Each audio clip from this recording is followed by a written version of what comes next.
Good afternoon, everyone. This is Elizabeth Jennings with National Disability Institute.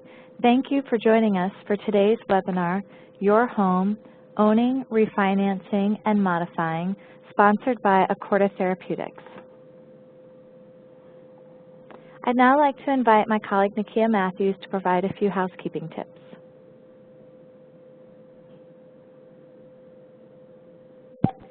Good afternoon, everyone.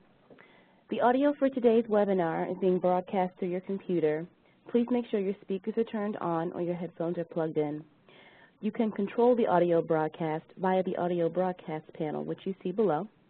If you accidentally close this panel or if the sound becomes unintelligible, you can reopen it from the top menu item by going to Communicate and Join Audio Broadcast.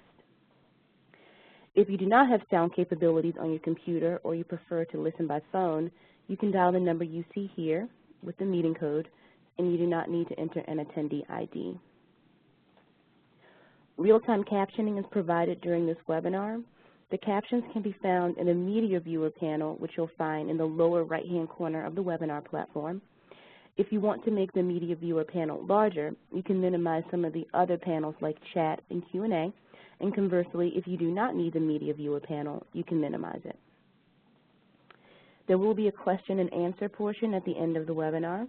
Please use the chat box or the Q&A box to send any questions you may have during the course of the webinar to Katie Metz or to myself, Nakia Matthews, and we will direct those questions accordingly. If you are listening by phone and not logged into the webinar, you may also ask questions by emailing them directly to Katie Metz at kmetz, M-E-T-Z, @ndi-inc.org. Please note that this webinar is being recorded and that the materials will be placed on the NDI website at www.realeconomicimpact.org/financial-wellness. If you experience any technical difficulties during this webinar, please use the chat box to send me a message, Nakia Matthews, or you can email me directly at nmatthews@ndi-inc.org.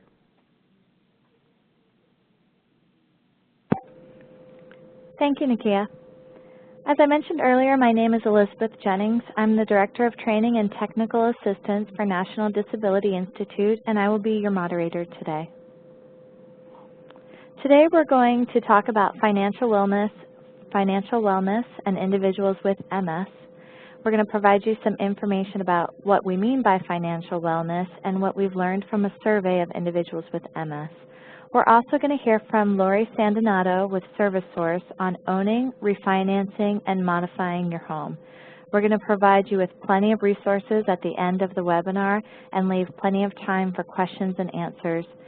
Finally, we're going to offer you a couple of suggested next steps, things you may consider doing so you can put what you learned today into practice. I'd like to offer a special thank you to our sponsor, Accorda Therapeutics, who provides us with the opportunity to offer you this financial wellness webinar series. For those of you who are joining us for the first time, National Disability Institute is a national research and development organization with the mission to promote income preservation and asset development for persons with disabilities. Our mission is to build a better economic future for Americans with disabilities. We define financial wellness as the state of a person's finances with the intent of working towards financial behaviors that limit stress and the impact of stress on one's daily life. For many of you on the line who may be living with MS, you know how important it can be to limit the impact of stress on one's daily life. Financial wellness can include many different strategies: being financially literate, accessing affordable financial services, utilizing favorable tax provisions, budgeting, understanding public benefit rules, building and maintaining assets, accessing available health care subsidies, and understanding work and long-term disability options. We try to cover many or all of these topics throughout the webinar series, but if there's a question that you have in addition to what you learned during one of the webinars, we'd like to invite you to reach out to us at any point in time. There's a good reason for us to talk about the link between disability and poverty. The national poverty estimates show that for individuals with disabilities, 12.8%, for individuals without disabilities, 12.8% had income below the poverty level in 2010. For individuals with disabilities, more than 2 times that rate, 27.3% had income below the poverty level. No group in America is more in need or more deserving of economic recovery. For millions of working-age adults with disabilities, a dependence on public benefits for income, health care, food, and/or housing becomes a trap that requires staying poor to stay eligible. For some of you on the line that are participating in one or more public benefit, you may often get the message that earning money and saving money are not options for you, or you will lose that eligibility.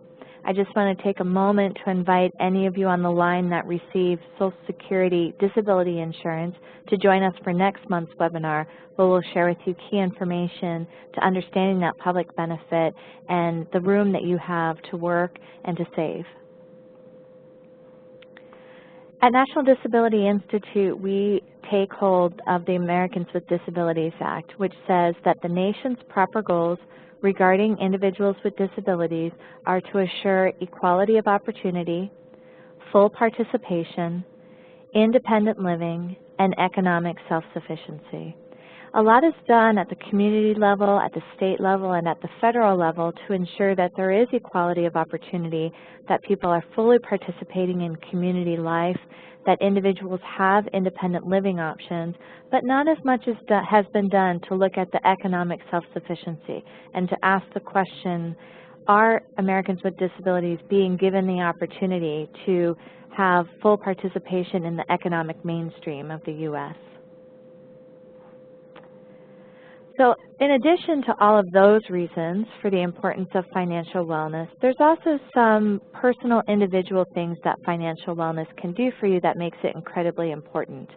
First, it impacts your mental and physical health. Stress on the body can increase an individual's symptoms. It positively impacts your self-concept. Your ability to effectively manage your money can provide you with improved self-concept. It changes your status with other community stakeholders, and that may be as simple as having the funds to be able to participate in community life, to fully access all of the different services that you may want to participate in the community. And it directly impacts your quality of life. Before we started this webinar series back in 2011, we did a survey with our partners at the Multiple Sclerosis Association of America. We got about 1,200 respondents who all shared information about financial wellness and the impact of MS on their financial life. We learned several key things. More than half, 55% of households that responded earn less than $35,000 annually. And between $35,000 and $50,000 in earnings, we saw that only about 16.4% of people fell into that category. So that means that over 70% of individuals had income below $50,000 a year. When asked about the ability to pay all of their bills in a typical month, 32% reported they had a very difficult time paying their bills, and almost 50% reported a somewhat difficult time. 43% reported that their financial status had affected their ability to access medical care at some point. 71.7% noted that they do not have enough savings to cover 3 months' expenses. That milestone, the ability to cover 3 months' expenses, is an indicator of whether or not somebody is financially stable. So it's a key indicator as to the kind of information that's necessary. Also, 67% reported that their finances were worse since their MS diagnosis. And finally, 73.7% reported that they were not aware of or have not used different financial stability programs that we seek to provide to you through this webinar series. Those programs include information about the Earned Income Tax Credit, individual development accounts, the Family Self-Sufficiency Program, and Plan for Achieving Self-Support. If you're interested in more information about one of these financial stability programs, you're welcome to email in to us. We'd be happy to share information with you, view some of the archives of these webinars, or stay tuned for some of the future webinars. There are many, many strategies that an individual can use to improve their financial wellness. Financial literacy, budgeting, credit repair, getting banked, using different incentives that currently exist, such as Social Security's work incentives or tax incentives, utilizing free services to receive your tax, to do your tax preparation and see if you qualify for the Earned Income Tax Credit, participating in state Medicaid buy-in programs, which are Medicaid programs that allow for working individuals with disabilities to pay a portion of their Medicaid costs to allow them to have Medicaid. There are different programs that allow you to save money that is sometimes matched or comes with reduced percentages on loans, or maybe an opportunity for you to save without impacting a public benefit. Those include family self-sufficiency programs, individual development accounts, assistive technology loan funds, student loans, and retirement accounts. Also included in financial wellness strategies are some of the assets that you may have or you may want to build: your post-secondary education, your employment, microenterprise, self-employment, or home ownership. And finally, all of these strategies are strengthened by the different opportunities that are available to get support when you need it, not only from National Disability Institute, but also from your State Protection and Advocacy Program, from taxpayer advocates, credit counseling services, volunteer income tax assistance sites, and work incentive planning and assistance programs. We hope that in addition to today's webinar, you have a chance to participate with us on other webinars as we seek to provide you information that will help to build your financial wellness and put you in good position for the future. I'd now like to take a moment to introduce Lori Sandonato, Director of Housing for ServiceSource, to provide you additional information on your home, owning, refinancing, and modifying. Lori, thank you so much for joining us today.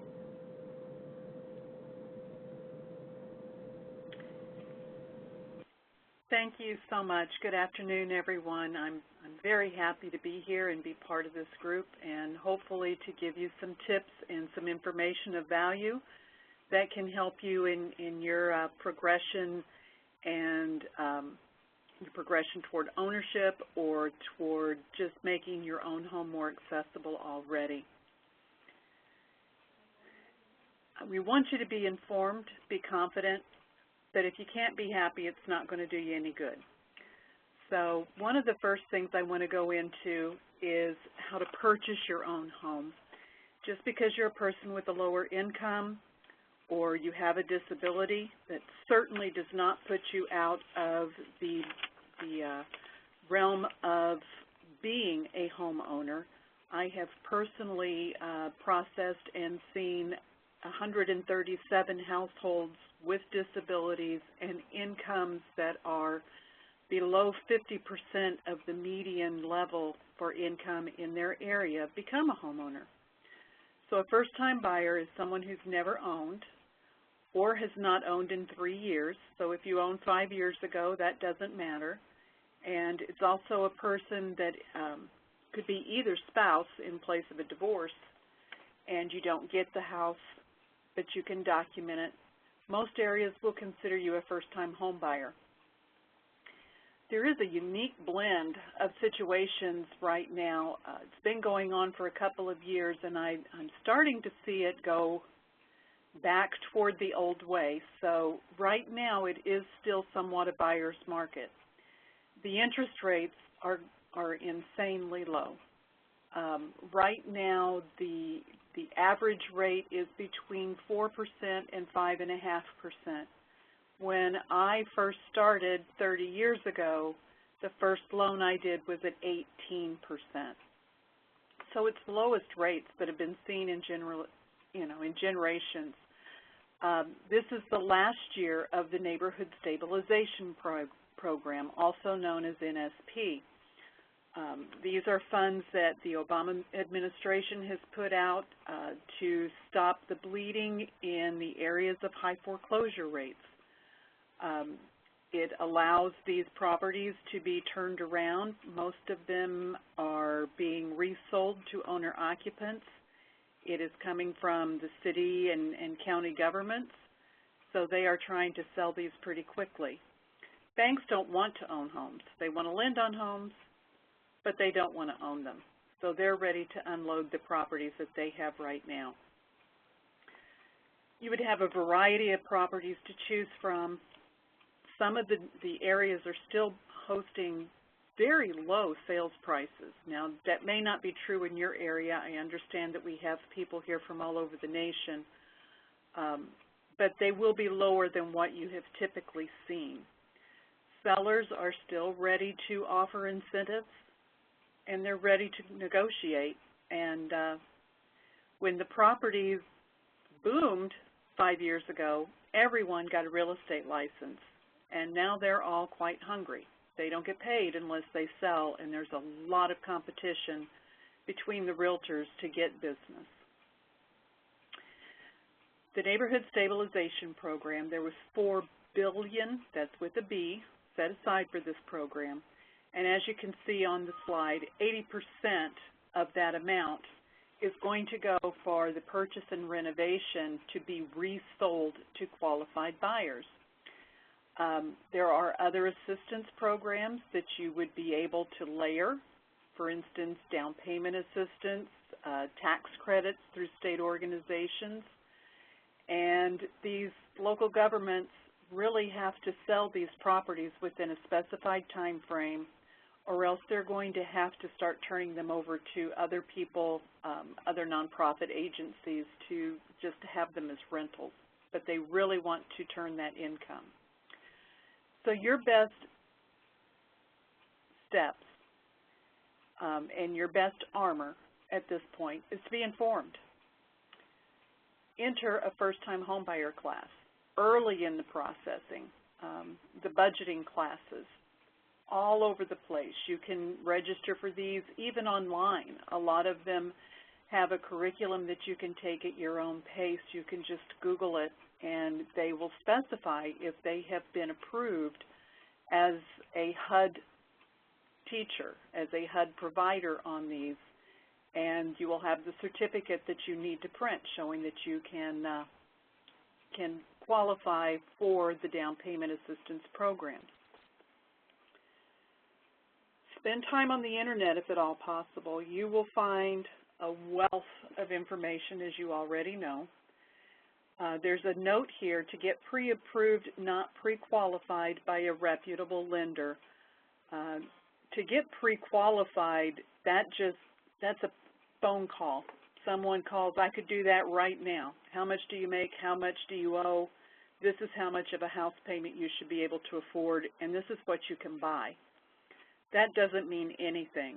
You want to get pre-approved, meaning you have gone through the process with an actual lender and have secured the financing. It gives you a leg up when you go to bargain with the seller. Look, I've already been pre-approved. I know I can afford this. My financing is in place, versus someone else saying, well, I'm pretty sure I can afford this. And most importantly, it will keep you from falling in love with a property that you can't afford. You do have to be realistic. Most lenders will require mortgage insurance if you can't come up with a 20% down payment. But most first-time homebuyer programs will require 3%. Doesn't have to be all your own funds. And many of them, like FHA or even a VA loan, if you're eligible for that, they provide through financing, et cetera, the mortgage insurance, so it's much more affordable than a conventional loan. Many of your agencies in your areas do offer down payment assistance loans. Most of them have started to use the word loan simply because that's what the federal agencies want them to do. In most situations, it will work out to be a grant because that loan probably won't have any payments depending on your income level.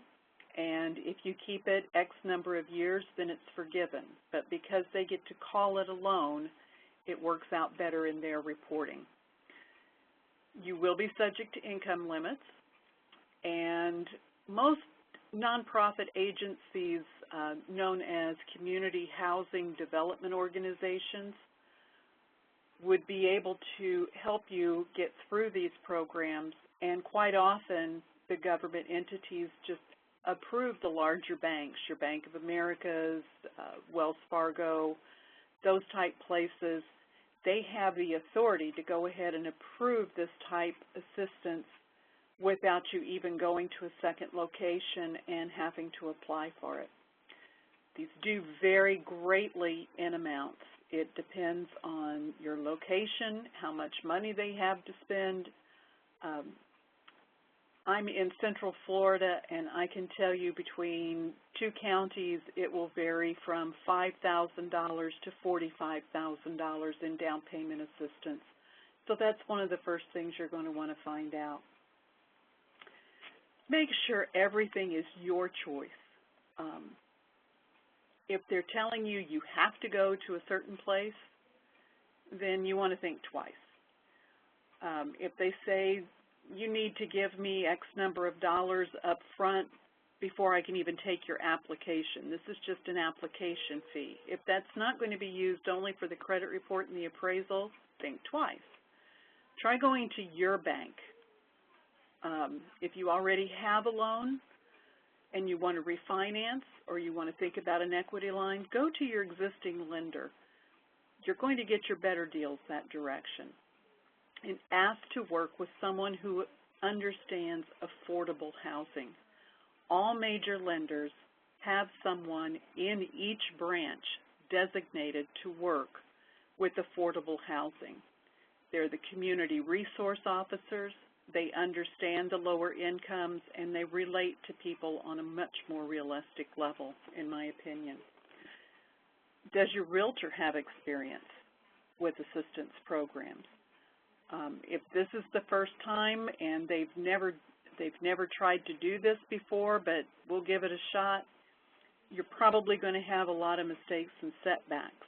That's not to say that you shouldn't give them the chance, but make sure that they have someone that they can check with, because there are nuances that if they're not done correctly, things could fall apart at the very end. Especially the addendums pertaining to the financing. If you're using a down payment program, sometimes there's specific language that has to be added to the contract. You do not have to go to the realtor that has the home listed. Interview a realtor just like you would anyone else that you would hire for a job. They may say, you know, your credit's not the best, we can get you in under B or C paper. That just means higher interest rates. So you don't necessarily want to go that. Be careful for adjustable rates or interest-only payments, unless you will see some of these on the down payments. They may charge you 1% interest only for the down payment assistance loan, but again, at the end of 10 or 15 years, that would disappear and you would never pay that principal. So that would be a very different situation. A mortgage banker versus a mortgage broker. A mortgage broker has access to more programs. A mortgage banker is more likely not to use the B, C, or D paper. We've already covered upfront fees, easy qualifying. If it seems too good to be true, sometimes it is. We can fix your credit. No, they can't. No credit, no problem. That can be a true statement. We'll worry about that later. You need to worry about it now. Be wary of making your mortgage your life. We all know the effects that stress can have on MS. If that is if your mortgage is your life and you can no longer afford to buy a newspaper out of the stand at the corner or get a cup of coffee somewhere because it's that or make your mortgage payment, then that's just too much stress. And never sign a blank form. Always make sure that you look at it. I can tell you right now, anyone can go today and become a homeowner, regardless of your credit, regardless of your income, even if you don't have a down payment, period, you can become a homeowner. But you don't want to be that person. You want to be the person that's in control.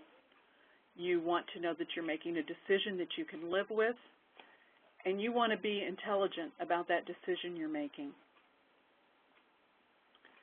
You can get your free credit report from all 3 repositories, but don't pay all 3 repositories to get a credit score. You only need 1 credit score. You'll want to compare to make sure all lines are yours and that they are the accounts, especially if you have a junior or a senior in your name, if your initials are the same as siblings, if your names are close to others, or if you have a very close, very common name. I literally did a loan for Mary Jones one time, and I don't even want to tell you how many pages her credit report was. If you're going to dispute something, you need to write to all 3 repositories at the same time you write to that creditor. Doesn't have to be a different letter, doesn't have to be a long letter. It can be 1 line saying, this account isn't mine, therefore I'm disputing it. And they have to investigate at that point. Average credit score right now is 660 to 679. You can see in the block, excellent is 800 and above, good is 700. Okay is 600, and if it's below 600, it's not considered great. You're going to have to do some repair. Major impact on that score would be a late payment, keeping your credit cards maxed out, inquiries for more credit, except for your request for your own mortgage reports or a mortgage credit report. The worst thing you can do is on a rainy afternoon go to the mall and take advantage of all the percentage off just for filling out the credit application. Even if you don't take the credit card, it's going to hit your credit report and it is going to affect your credit score. Same thing with car shopping.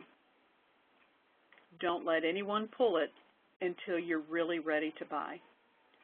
If you don't have any credit, that's not a problem. That's really true. If you have other alternative resources and sources of items that you pay, your car insurance, your utility bills, medical bills, daycare, rent-a-centers and layaway, prepaid college plans, gym memberships, anything at all that you make a regular monthly payment on. You can get creative with some of these. I do know people that have used, and I don't recommend it, but a bar tab, simply because the person that owned the bar knew this other person, knew that they got their payment every month on the 3rd, and let them have a tab, kept it, gave a copy of the credit ledger, and it was accepted. Bad credit, you really want to contact a consumer credit counseling office. They'll negotiate and help you negotiate with your debtors and make your payments affordable. They can stop the interest from accumulating by doing this negotiation. It does qualify as your budgeting class, shows your lenders that you're a responsible consumer, and it can actually be used as an alternative credit reference once you have made a history of payments and are fully established. That will help as reestablishment of bad credit. Kind of crazy, but it works that way. No one, absolutely no one, can fix your credit for a fee only. Never send someone a check. For $500, I can fix your credit. No, they can't. What they are doing is they are sending your credit agencies and your creditor a letter saying that you dispute it. They have to take it off your credit report for 30 days, and then it's going to go right back on. But you're going to pull your credit report. They're going to call and say, yep, it's done. You're going to pull it. Sure enough, it's going to look beautiful. But if you pull it again 30 days later, it's going to be the same place it was before. Your housing payment history is critical. Make sure that you can prove this. Always make your payments by check, money order. Keep your receipts. Even if you're living at home, making payments to your siblings, you're in a roommate situation, you need to make sure that you pay that by check and can prove it. Most lenders are going to want a 12-month history. Compare your housing expense. A comparable housing expense is the best compensating factor, and it can be achieved not just by saying, I used to pay this amount in rent and now it's the same amount in a house payment. It can be something like you just recently paid off your car. So you're used to having that cash outlay, and your rent plus your old car payment now equals your new car payment, and everything else on your credit report has been clean. So those type items, if you can show that cash outlay, you've been steadily putting into a savings account. Not all can do that, but even if it's $30 a month and that's what your payment would be going up, you've still proven that you have the ability to manage that in your budget. Ratios are just a percentage of your gross income to your housing expense. They include your principal, interest, taxes, and insurance. If you're purchasing in an area that has an association fee or a condominium, that is included in it, and any recurring payment that has 10 months or more remaining. Ideal ratios vary. For an FHA, you can see that they're 31 and 43, which is much more generous than 28-36 for a conventional loan. But these are guidelines. They are not absolute cutoff points, especially if you have compensating factors like the comparable housing. If you have savings and cash reserves, they will be able to go higher on some of these items, and comparable cash flow from debts recently paid off. Just for fun, I pulled a house in Texas, and I'm not going to go through a lot of this in great detail. What I have listed for those of you that aren't on the actual webinar is it's a list price of $89,000 for a 4-bedroom, 2-bath house. And I've given an estimate of taxes and insurance. There's a picture of the house on the screen. It's just a typical ranch, nothing fancy. If you were to go through how much it would actually cost you to buy that, you're going to have closing costs, usually around $3,000. You can finance those. Sometimes your down payment programs will take care of it. The down payment on FHA, the 3%, that would be $2,700. Your monthly payment would include your principal and interest, estimated at $5.50, any mortgage insurance, property taxes, and homeowners insurance. If you had a mortgage amount that $89,000 minus your $2,700 of $86,300, then your monthly payment would be about $672 a month. That means on an FHA loan, you would need a gross income of about $2,164 per month or $25,900 per year. That assumes no more than $260 per month in other payments. Conventional, you would have to have $2,400 or $28,700 per year, and it assumes no more than $192 a month in other payments. So you can see that there's a big difference in going FHA, which is actually designed for a first-time home buyer, versus a conventional loan. When you shop for homeowners insurance, make sure that they know the property has alarm systems, upgrades, hardwired smoke and fire alarms, storm shutters, how close is it to a hydrant or the fire department. All these things can lower your premiums. What you need to do right now is to get a big envelope, and you need to start saving everything: pay stubs, Social Security letters, bank statements. Put together things that you would probably already have if you've got divorce or prior bankruptcies, certificates of the programs that you've completed, copies of letters that you may have written to creditors, copies of your photo IDs, Social Security cards, birth certificates for kids under the age of 18. There's going to be more, but that's a good start. After the closing, you want to make sure that you check out the different programs so that you can have the most efficient and economically stable house that you want. Check out energy conservation programs. Is there a rebate for switching out a toilet, water heater, adding insulation? Weatherization grants for windows and doors. A lot of times you can buy a fixer-upper, and there are owner renovation programs. You can add rooms on most of those programs. So if you can't afford a 3-2, but you can afford a 2-2, you can use some of that money to add the third bedroom if you need it for your family size. Accessibility modification grants can be used pretty loosely. Absolutely for ramps, bathrooms, hearing and visual aids. Sometimes you may need to get a little creative in your justification if you need something, for instance, a camera and remote door release. If you cannot get out of the back of your house that day and you know that you have someone coming, even if it's home health, you don't want to turn over a key to your home, they can look in the camera and you can press the button and it would release the door lock at that point. You can justify that. Then most of the time you can get that done under this type of a grant. If you're handy, check out the classes at Home Depot, Ace, Lowe's, any of those places. There truly is a feeling about doing it yourself that just kind of really adds to that gratification of being a homeowner. Let's talk more importantly, though, about home modifications for accessibility.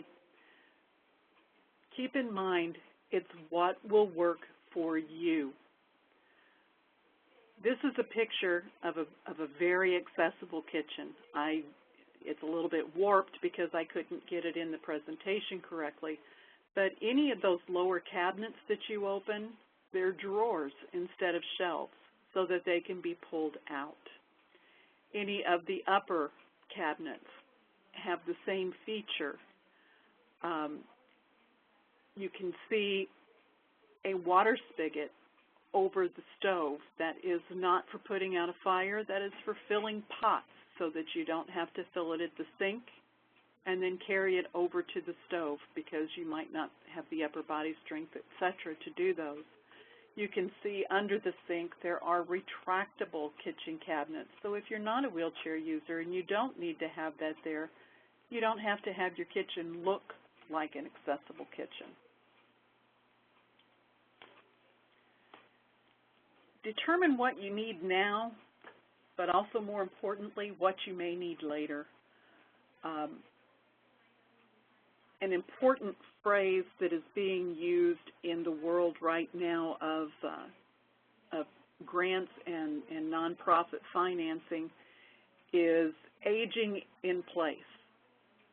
And the interpretation that the areas have of that is aging in place is going to cover anything that is going to change your ability to physically live in that home over a course of many years. bundling items can usually get you a better price. If you can do the kitchen and the bathroom at the same time, the plumbing is going to be much easier because they're only going to have to come up once. Every time you redeploy somebody, that's when the prices start going up. And often, once the wall is open, most of the plumbing chases are in a central area, so they're able to do all that work. What may happen is if you have to choose, and it's, sometimes you will, you may end up getting work done just to have it undone and redone the second time that you go to do the other room because they have to do something to be able to get into it. Research your funding options. You may be able to get home equity loans. Local government agencies are huge for going after this. The old-fashioned phone book used to have a blue page for government entities. You can get this online just by researching. You want to use words like community development, housing providers. Those type catchphrases will help you get into the areas in your geographic locations that may offer this type program that you can participate in. Donated materials or time. Often you will find someone who is already renovating their home and their cabinets or something might be perfect for you for a project that you're doing. They have the ability to take those out and be able to give them to you. A lot of times nonprofit agencies like ours, we will accept those type donations in exchange for a tax write-off, and then we can reuse them or give them to other people. Centers for Independent Living are a wealth of knowledge. A lot of times they have temporary items. If you're renting and they absolutely don't want you to put in a ramp, the Centers for Independent Living quite often have a supply of temporary ramps in various sizes, lengths, weight requirements that could help you out. School groups, especially private schools, often have community service days. We recently had a school group paint 3 of our single-family homes that we use as rentals. They did it in 3 days. They did an excellent job.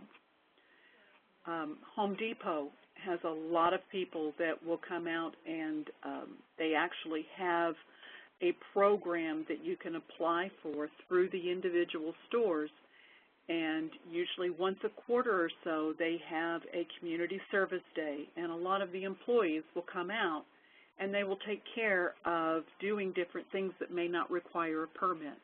They'll tack back up soffits that are falling, they'll paint, they'll do your yard cleanup.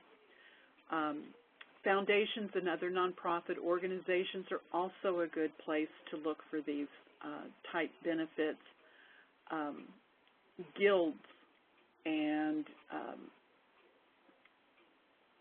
other places, I forgot, I'm sorry, which other place I was going to say besides guilds, but they will, these people are community-minded to start with.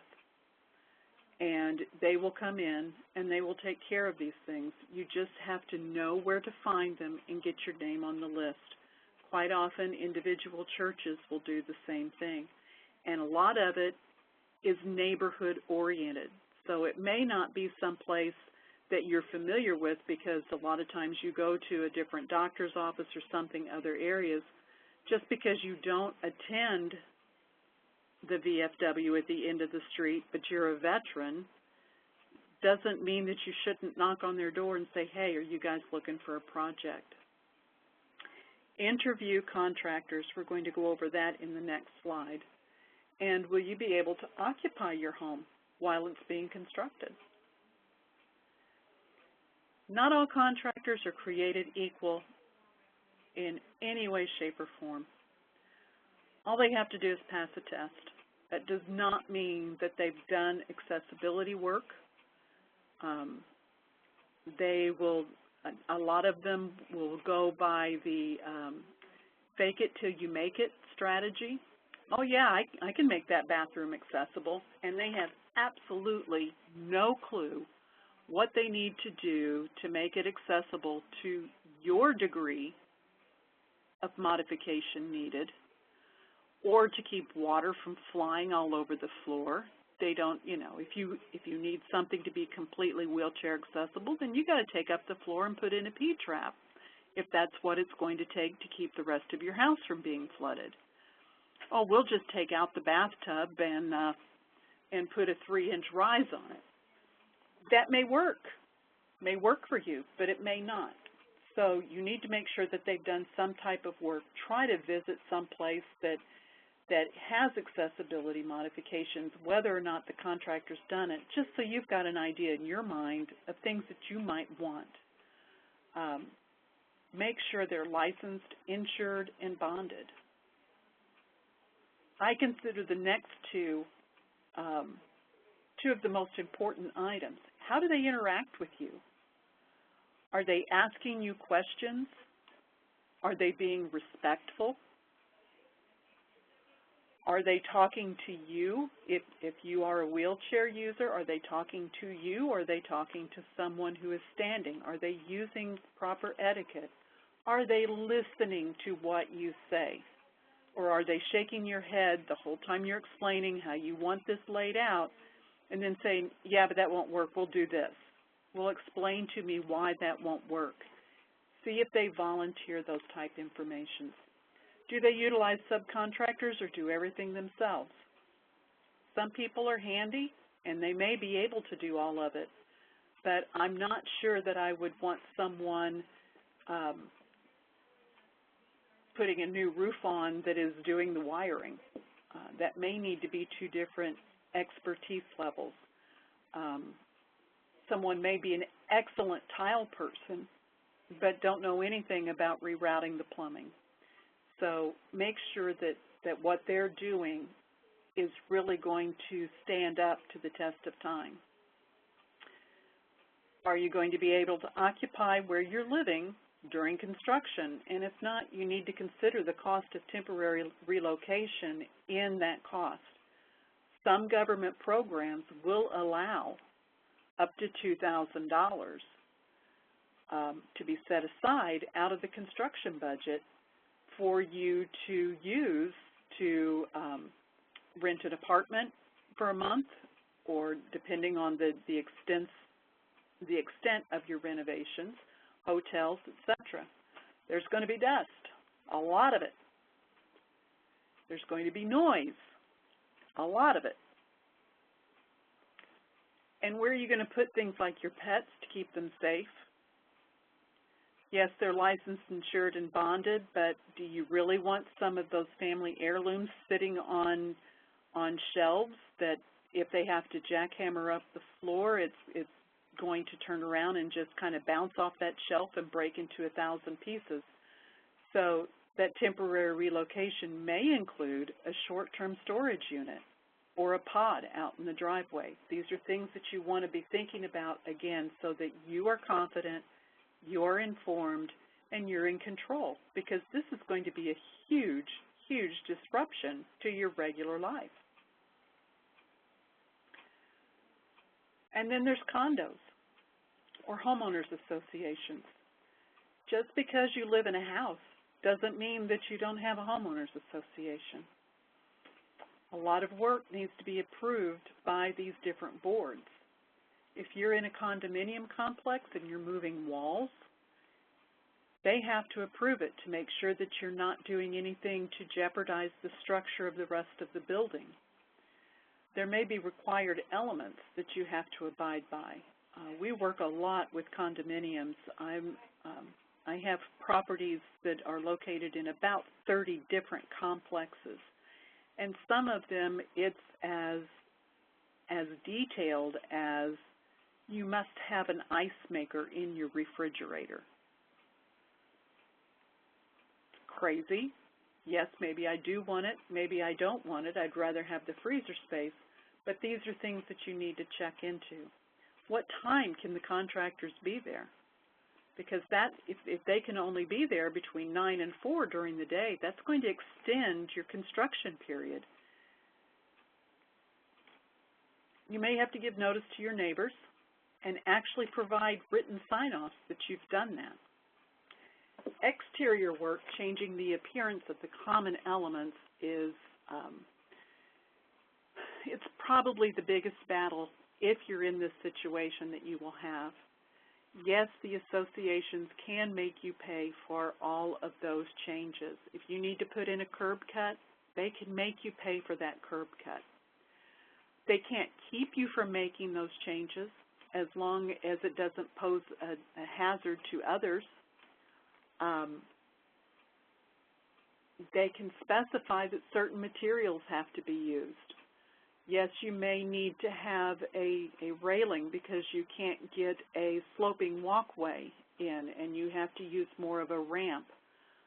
They can specify that it has to match the exterior of the property from the street. So you may have to use your metal railing that is truly what you would want to be using, but you may have to actually put like a wooden facade on the outside of it so that it doesn't look industrial in the community. When you work in a residence, you're going to have to, especially in this type situation where you've got an association, you're going to have to put in a written request for a reasonable modification. Do not say that the ADA covers you, because it doesn't. The ADA does not cover housing. If you're in a condo, the ADA would cover, for instance, if the community room offered a bingo every Wednesday and put a sign out by the street saying, come on in and play bingo, then yes, they have to be fully accessible for anyone coming into that area. They have to have convenient, accessible parking, etc. They do not have to do anything other than that. So if you need to make a curb cut or ask to have your parking space moved or put in some type of a handrail, a sloping sidewalk, etc., you want to make sure that you cite the Fair Housing Act as the reason for your modification. All too often what we see is someone fires off a letter saying, I'm covered under the ADA. Well, none of the 5 titles of the ADA covers that, and what it does, as soon as they go to their attorney and say, oh my gosh, do we have to do this, they are immediately told, well, you know, you've got some room, because they don't know what they're talking about. Again, it gets back to you want to be informed, you want to be in control.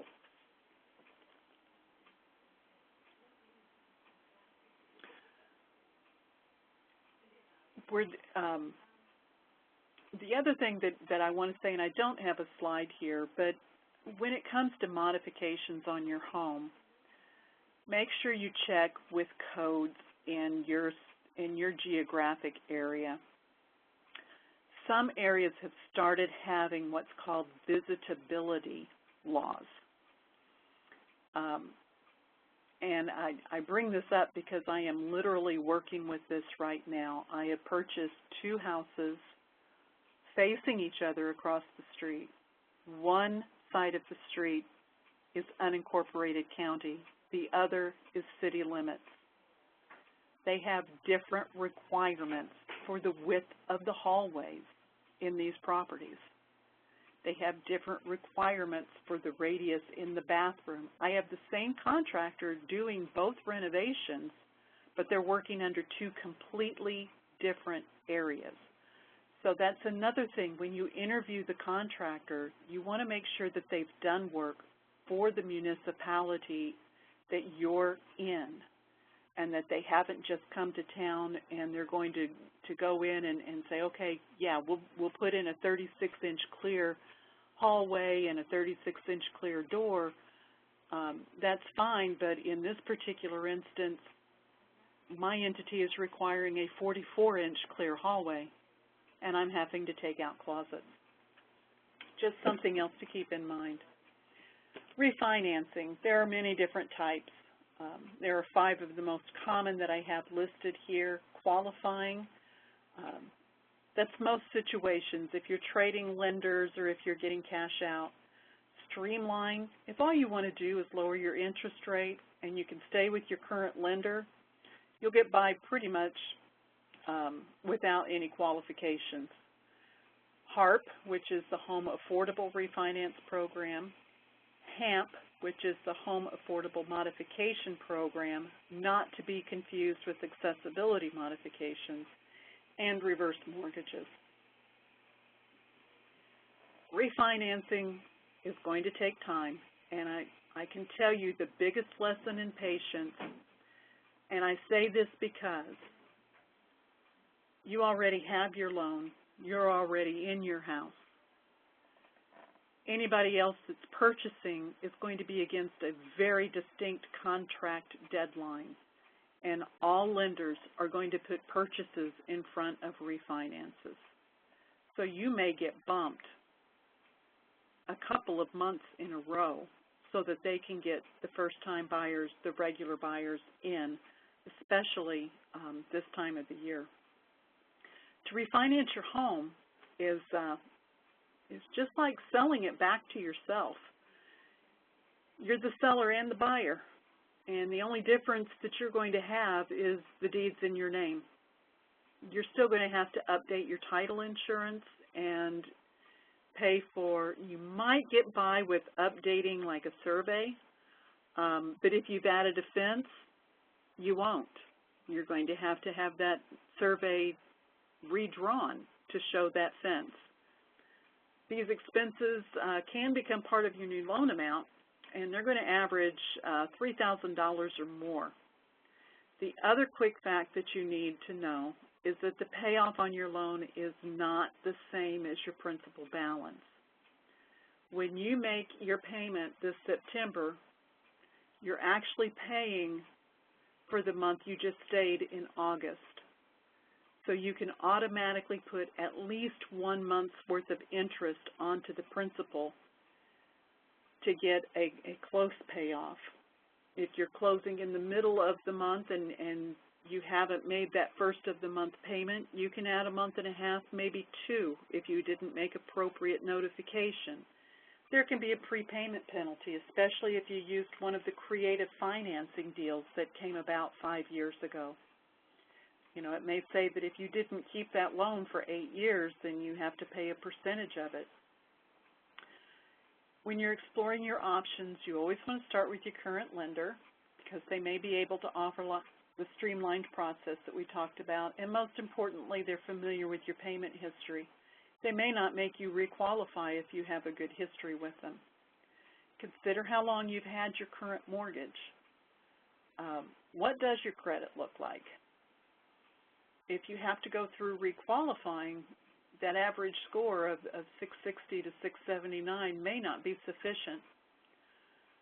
Try using a local community bank or credit union. They are quite often more forgiving.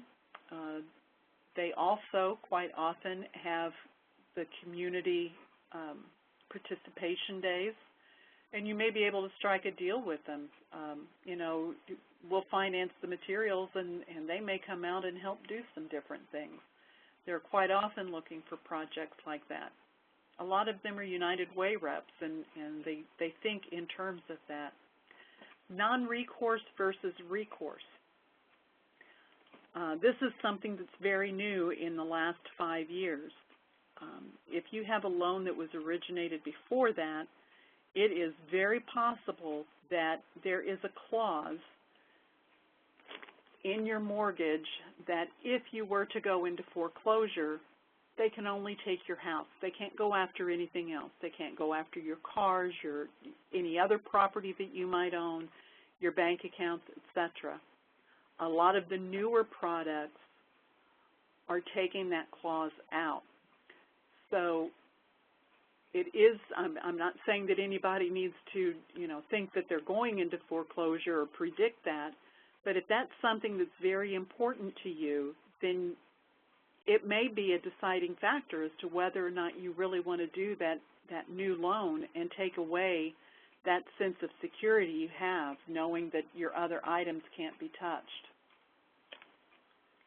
What is it you want to accomplish by refinancing? If you only want to lower your payment, there's a refinance calculator that you can find, Realtor.com, Zillow.com, MoneyMSN.com. How long is it going to take you to recoup your investment? It may realistically cost you $5,000 to lower your house payment by $150. Well, if that's the situation, are you going to stay in your house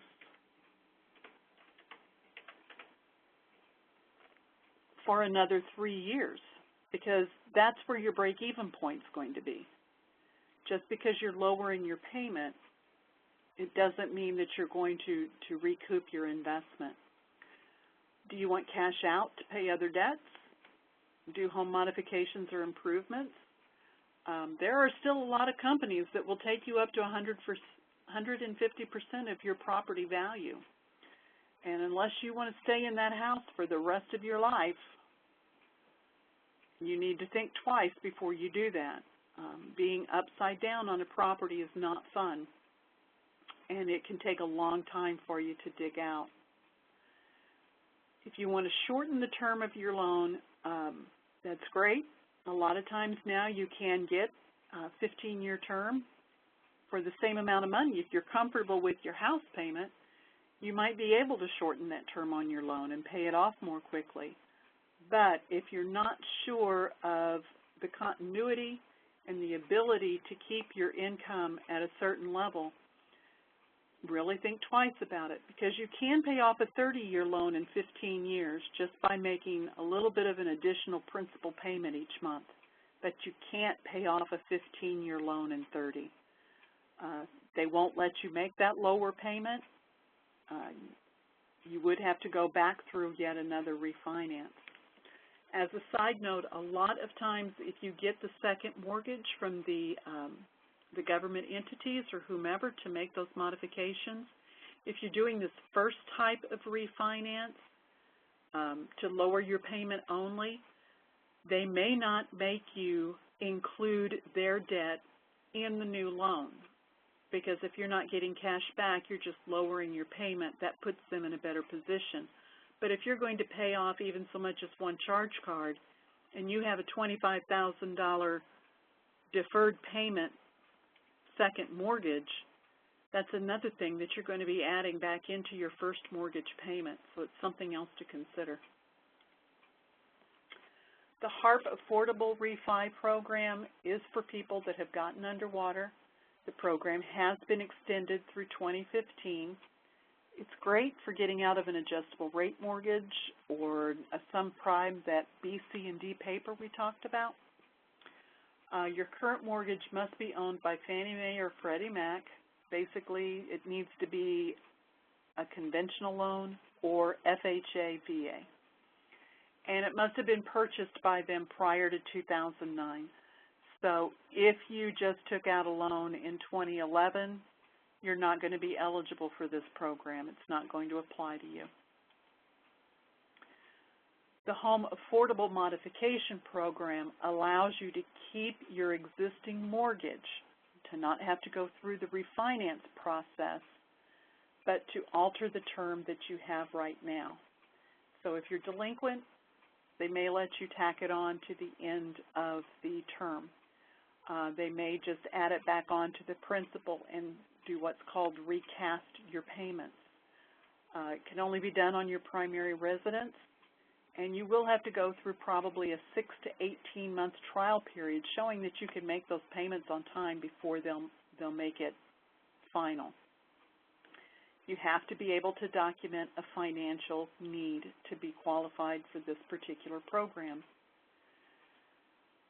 And in that, you need to document, it's called the hardship letter.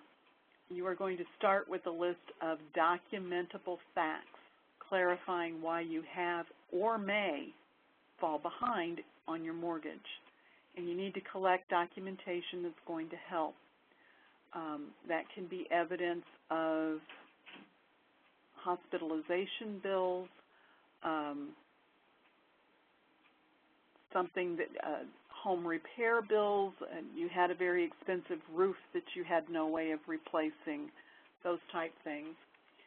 You want to keep that letter in chronological order, so you're going to do a lot of different drafts of it. You don't want to start with, well, last week, but then back in September this happened, and, you know, make it easy for them to follow what has happened. Outline in detail the steps taken or that you're going to take, past and present, to make sure that you don't get into the same situation you have. And don't let it go on and on. Keep it to no more than 2 pages. Remember, the people getting these are getting thousands of these, and they have to read and analyze every bit of it. So that doesn't include, that 2 pages obviously doesn't include any supporting documentation, but just make sure that you keep it concise. There are a lot of sample letters that are available online. You want to explain to them the process for everybody. You're going to avoid the foreclosure cost and how long it's going to take you to do that. You being the bank, you being the resident in this property, you really don't want to go into bankruptcy. In some states, for instance in Florida, if a lender starts to foreclose and it's my primary residence, if I go and file for bankruptcy, they now can't take the house. So, you know, you don't want to put those type things in front of them either. Let's, you know, please don't make me take those steps. Let's work this out. Attend and provide evidence of completing budgeting courses, and have someone you trust proofread this letter for grammar, spelling, and to make sure that the explanations make sense and that they're complete.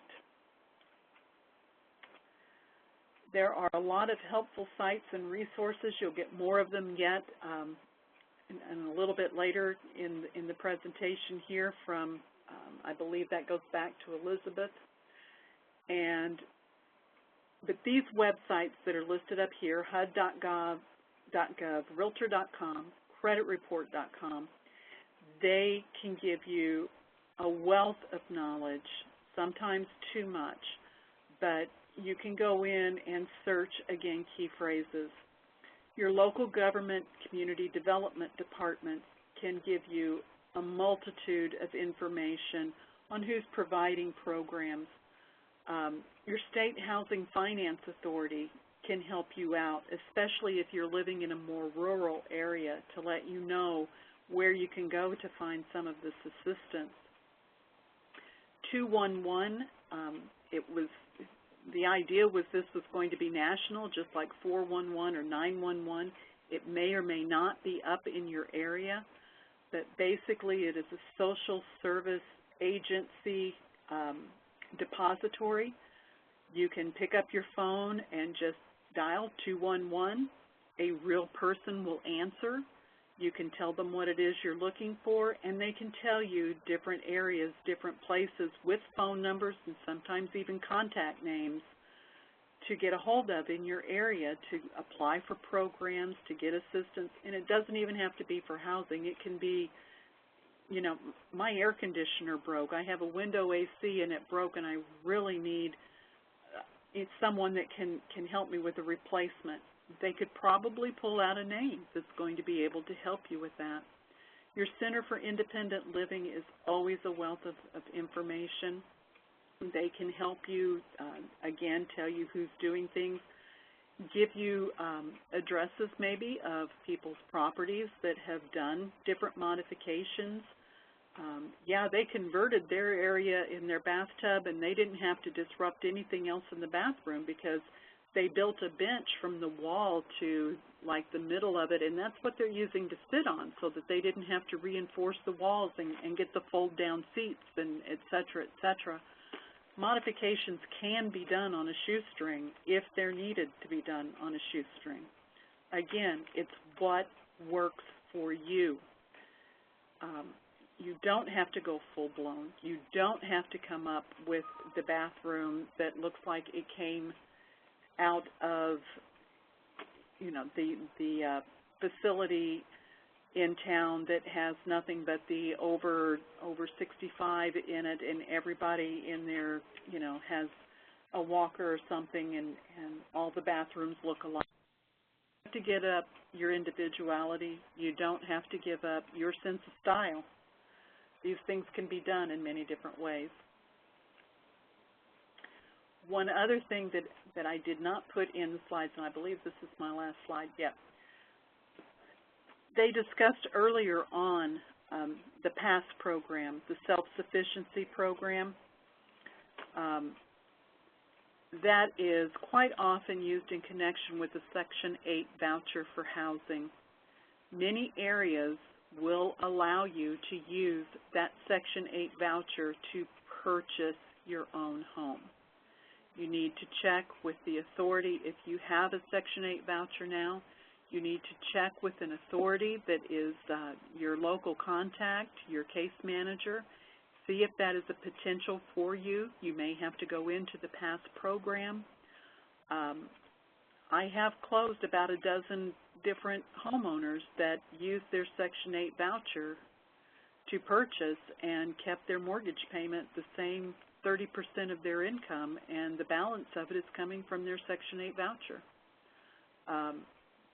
If they're not doing it, suggest they might want to think about it, because they're going to be paying the money anyway, and it just kind of helps keep the pride of ownership and the ability to point to something in the community where there's a lot of pride of ownership and say, look, there's one of our huge success stories. And it doesn't mean that voucher or that subsidy will go on forever. It just means that now, while prices are more affordable, that you may be able to get your foot in the door and then continue on a path to self-sufficiency. And that's it for me. I think somebody else is going to take over the presentation at this point. Great. Lori, thank you so much. That was an excellent presentation. This is Elizabeth. I, for one, learned a tremendous amount and really appreciate you taking the time to speak with us today. I love it. So for those of you on the line, now is the time for you to submit your questions. If you haven't already, you have two options. You can write your questions into the Q&A box, or you can submit them into the chat box either to myself or to Nakia Matthews. We're really excited to have an opportunity for you to ask your questions of Lori, so please don't hesitate.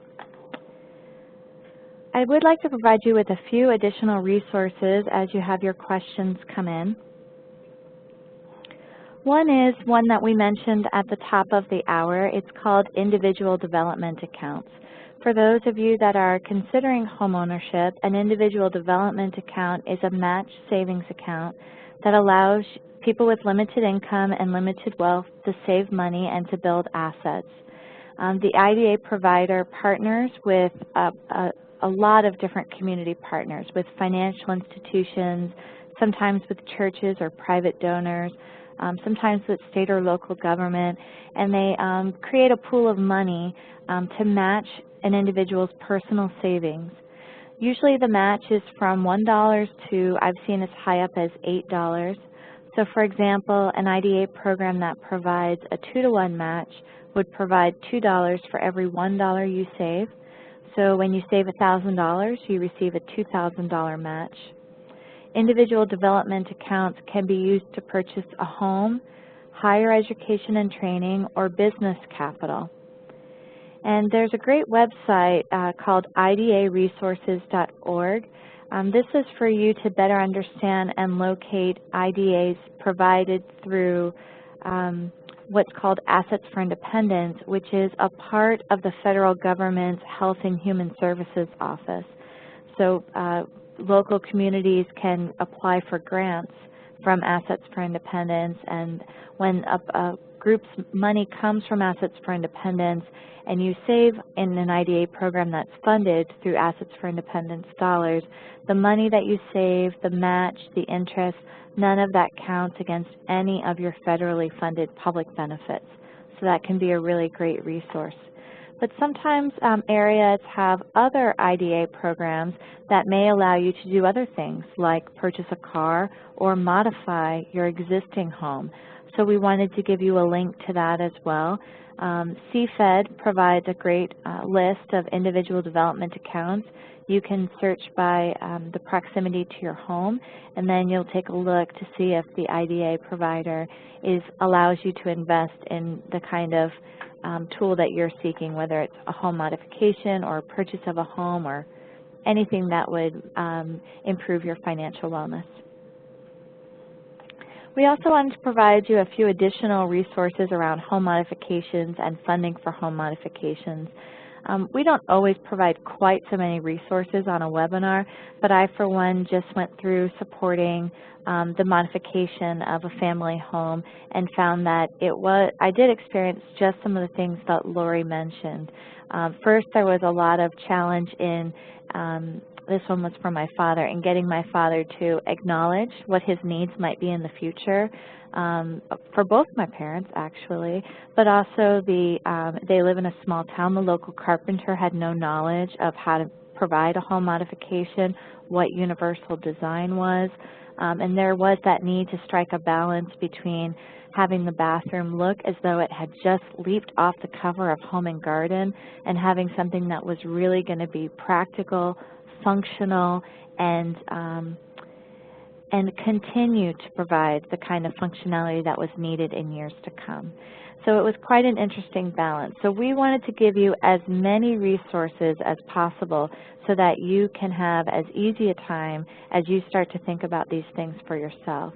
So we provided some resources straight from the MS Association around equipment distribution and on-demand videos, webinars, and webcasts, which one of them is about making your home work for you. We also wanted to give you the National Resource Center on Supportive Housing and Home Modification, which is an excellent website and provides you possibly more information than you could ever want. The Center for Inclusive Design and Environmental Access, the National Association of Home Builders. Here's that one we were talking about, the Center on Supportive Housing and Home Modification. The fact that it allows you to search by state, I thought was really helpful. And this website provided me a resource that made things go far more smoothly for us as we did our own family home modification. When you think about funding for home modification, some of the same groups can be very helpful to you. The National Center, the Resource Center on Supportive Housing and Home Modification, as well as the National Association of Home Builders. But also the National Rehab Information Center can provide you with some really great resources. As some of you may know, in every local community, there's a Center for Independent Living, and we wanted to provide you an opportunity to find that link. Also, Lori mentioned that home modifications, being allowed to make your home as accessible for you as you may need to when you're living in a condo or when you're a renter, isn't covered under the ADA, so we wanted to give you a link to the Fair Housing Act so that you could provide that to whoever you need to as you seek to do modifications. Also, all over the country, there are ADA centers, and they provide some information around housing and architectural accessibility, which we thought may be of interest to you. So, Lori, we had a question come in that I'd like to pose to you. The first question is, if I make modifications to my home, will it lower my property value? No. Anyone can use accessibility modifications. Someone who's completely able-bodied can walk up a ramp. They can use a walk-in shower. There's no reason in the world why that would detract from your property value in any way, shape, or form. If anything, it could increase it simply because, again, you are bringing things up to code during the portions of your modifications. You're making improvements. You're going to be upgrading some areas. A modification doesn't have to be ugly.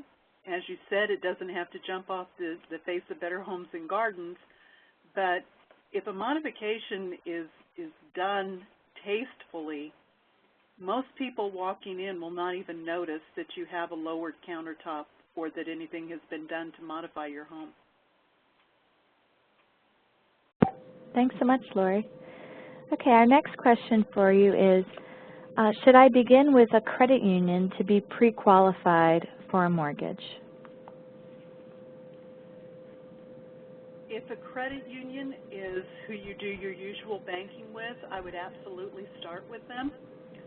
A lot of times the credit unions are more local, meaning that if you think you might have some issues qualifying, or your current lender or your current bank has already said that they really don't do that type thing, then by all means, yes, go to a credit union, because they are very community-based and they like to see the money go for improvements in their community and to the people. Remember, they have members, not depositors. So a credit union, as a member, they would be benefiting one of their own. For those of you on the line that have never heard the credit union motto, it's people helping people. So they often tend to be a place that can provide you with great information, and they have a little bit different bottom line than some of the other financial institutions you might work with. Lori, we have another question for you. I get SSDI. I'm not currently working. Will a first-time homebuyer program work with me? Yes, depending on the property values in your area. If it's realistic, if you're in some area where a one-bedroom condo is going for $300,000, then no, it's probably not going to. But those areas aren't that common. You would be able to go in with the first-time homebuyer program. You would absolutely be someone that could look for down payment and closing cost assistance that we talked about through your local agencies. And as a person with SSDI, one other thing that you can always keep in your pocket, if they're saying, well, you know, it's just kind of close, you can remind them that taxes aren't taken out of your income, so they can gross up your income, meaning they can take it times 120% to make up for that difference in what other people would have coming out of their cash flow. Great tip, Lori. As you all can imagine, I have to use this moment in time as a plug to encourage you to attend our next webinar, which is going to be on Social Security disability insurance.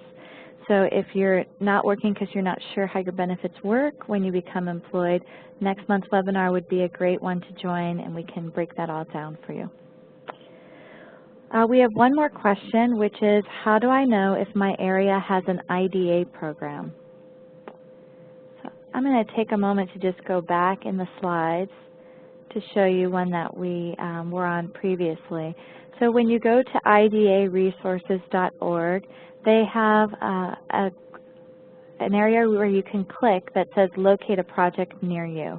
So you can check to see if there's a project in your local area.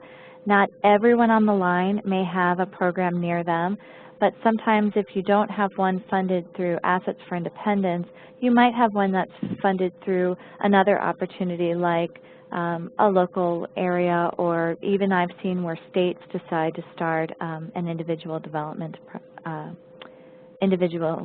account program. So we'd like to provide you with some next steps. These are suggestions, things that you can do to take what Lori taught you today and put it into practice. The first one is to evaluate your current housing and financial situation. Ask yourself if your current home meets your current needs and your current or your future needs, and consider ways you can adapt your home to ensure it meets your future needs. You may also want to consider, am I in a home that used to be fine when I was working full-time, it was completely manageable, but now that my ability to stay at work longer, to earn more, not all of my challenges can be met by just earning more money now. So if you have a situation like that, you might want to look at your current housing and decide if there's a more affordable option for you, either through refinancing, through whatever option may be most appropriate for you. But the other side of that is you also want to look at the accessibility of your home and decide for yourself, is this going to meet my needs should my symptoms progress? A second step we'd like to suggest is that you visit your local Center for Independent Living. Centers for Independent Living are federally funded, and they're mandated to do a handful of core services, one of which is to support people in remaining in the community.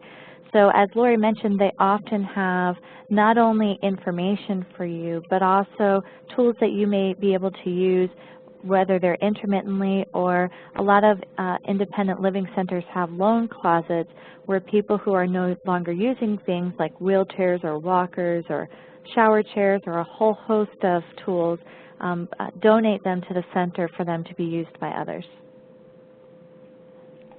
Determine what goals, the third step is to determine what goals need to be set over the next several months to meet your current and future housing needs, and then to share your experience with us. We'll send out emails over the next few months to offer you a chance to share your experience, and we'd always love to hear back from you. We'd also like to suggest that you join our upcoming webinars. As I've mentioned just a couple times this webinar, our next one is going to be on Social Security disability insurance and the impact of work on benefits. We're also going to provide you information in October on prolonging your work supports to keep you on the job. So for those of you that are working and want some thoughts about how to remain on the job as long as possible, October would be a great webinar for you. In November, we're going to provide you information on the Affordable Care Act, new health care changes, and you. And in December, we're going to head you off into the coming up tax season to talk about favorable tax deductions, and specifically those for individuals with disabilities, as well as those for anybody who is of lower income and is preparing their taxes. The link is there for you to join us for the next set of webinars. Also, as you explore our realeconomicimpact.org website, you'll find under Our Work other tools and resources that may be helpful to you, as they provide deeper information on asset development, employment, free tax preparation, financial education, public benefits, and public policy.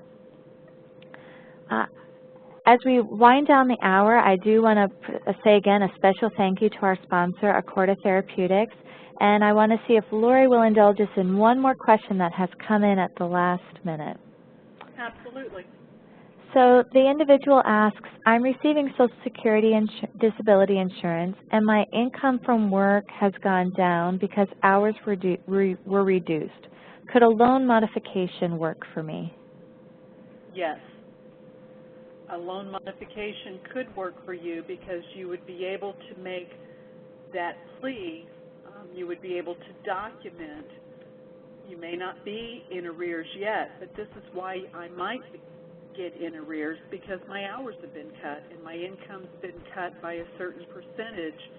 Therefore, if we could extend my loan out an additional 5 years and lower the payments, those type things, that's the type exactly the type situation that a modification is designed for. Great. Thank you, Lori, and great question, whoever submitted it. Please don't hesitate to continue sending your questions in to us at National Disability Institute. Anything that we can't provide an answer to, we will reach out to our subject matter experts for support. You can submit those questions to Katie Metz, KMETZ, at ndi-inc.org. Thank you again to our guest presenter, Lori Sandinato. Excellent, excellent job. We're so appreciative. And thank you to all of you for being on the line today. We'll hope to see you next month.